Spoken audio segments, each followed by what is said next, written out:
Тоқта. Егер сен да ошол күндөрдү көргөн болсоң, комментарийге жаз. Лайк басып, бөлүшүп кет. Бул элдин эсинде сакталган тарых бойдон калат. Союз урап 1991 жылы 31 августта Кыргызстан эгемендик алды. Колхоздор тарап кетти. Көркүрөп турган сурма комбинат арамжан гана иштеп жатты. Элдин колуна азгандай үлүш тийди. Акча дагы анын кабары жок. Дүкөндөр бопбош калды. Нан эмес, загара жеп калдык. Жылуулук, жарык, отун маселеси күч алды. Электр жарыгы күндө өчөт. Газ болсо жок. Кышында эл отун, кык, тезек жагабыз. Ал кезде биз жаш бала элек. Эртең менен туруп куржумга балта, кайчыбызды салып, жерге нан суубузду камдап, балдар чогулуп тоого эшек менен отунга чыгабыз. Ошол кезде эшек транспорт, трактор, машинанын кызматын алат. Суу алып келет, тегирменге барат, отун ташыйт. Жыйылган отунуң жок болсо, ошол айылдын эң жардычысы сен элең. Тоодон арча, табылгы, караган, шелби, акказ, шыбактын тыюу салынганына карабай качып конуп, айласыздан ушул тоолорду кыркып, таптаза кылып тазаладык. Ошентип үй бүлөбүзгө жардам бердик. Артканын саттык. Оор болчу. Намыс, эмгек менен ушул күндөрдү бардыгыбыз өткөрдүк. Комушучулук күчтүү эле. Эшеги жокко эшек берчү. Отуну жокко отун бөлүшчү. Жалгыз кемпир чалга айыл болуп жардам берчү. Ошондо эл бир үй бүлөдөй ынтымак болчу. Ошол жылдар оор болду. Бирок эл сынган жок. Бүгүн бак тигип, жер иштетип, эл башкарып, машинанын түрүн тээп, эмгек кылып жүргөндөр ошол отунга чыккан муундарыбыз. Биз ушул тоолорду унутуп калдык. Кайра ордуна көчөт тикпей койдук.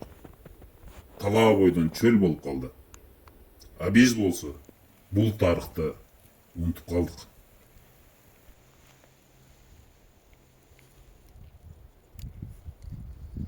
Жыргап эс алып атам.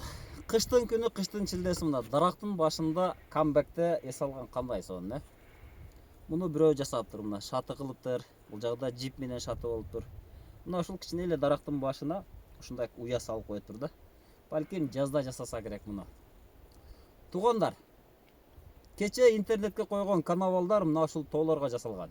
Бүгүн ошол боюнча келип видео тартайын деп атам.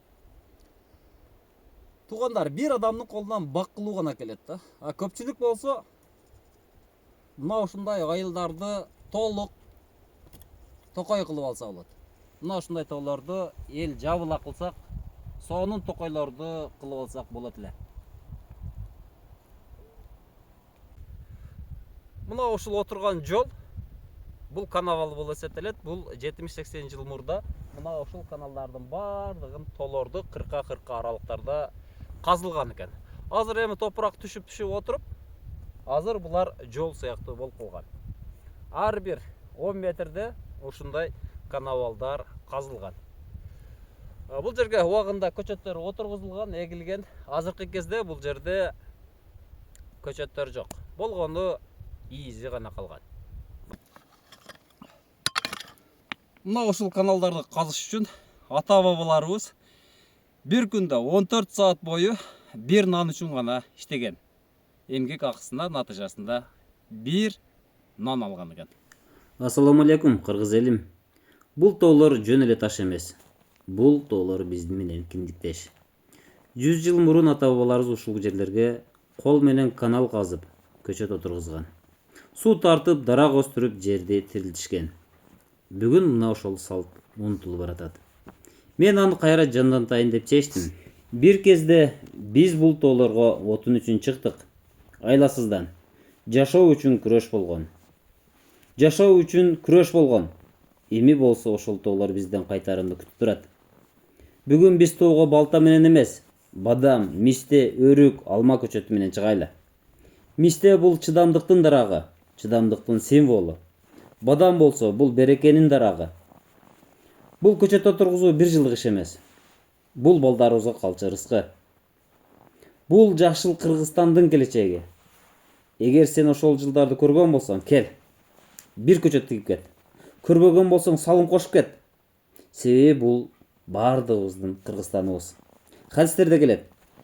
Адам өлгөндөн кийин дагы сообу токтобой турган идиштердин бири бул дарак отургузуу. Келгиле. Ата бабалардын жолун бирге улайлы. Бириксек, бардыгыбыздын колдон келет. Кадам жарыёну Кызыл Булак айылы